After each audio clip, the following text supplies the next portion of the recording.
almost exactly 10 years ago, I was working on my master's thesis, wow, it's been a long week so far. My undergraduate thesis at Pomona College, which I was in the media studies department, and back then there was no such thing as game studies. That was like, it was weird enough that we had media studies and people were studying films and Buffy the Vampire Slayer, and this was considered quite out there at the time. And I was the only person doing games in my department, so I was kind of making up as I went along.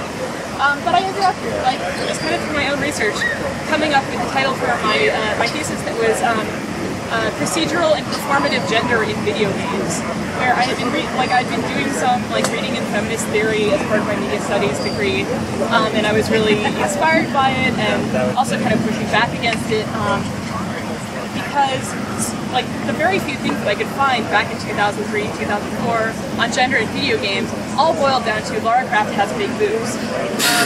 I'm a computer scientist, both by genetics and by training. My parents are both computer scientists. And so I have a very code-oriented brain. Who here does coding, either sort of recreationally or considers themselves a terrible coder but does just enough to get along? So there's this concept of data structures, right?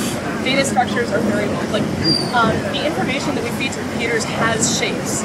So, if I have it an on-off light switch, then I'd store that as a Boolean because it can be either on or off.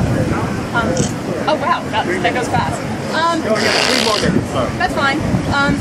But you can also have string values, which store a string, or you can have enums, which store one of several options, or you can have a floating point value, which stores fractions of numbers up to infinity.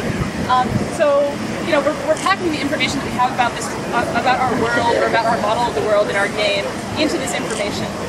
And it struck me that, hey, when we're talking about gender, that always gets packed down into a Boolean, if you're lucky, and a series of PNGs or whatever you're using as your text or sprites, or maybe a different model.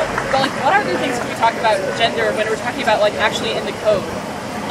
So if you guys are familiar with data structures, I'd encourage you to start thinking about the data structures that you use, or the types, or the variable types that you use, and think, okay, what would it be like to describe gender as a string?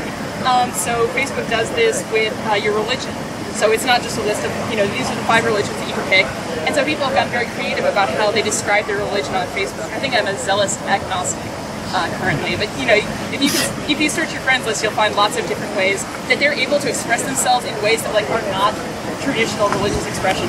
What would you do if you had a way to express your gender? I'm butch femme, I'm a dude that likes buying shoes, I'm,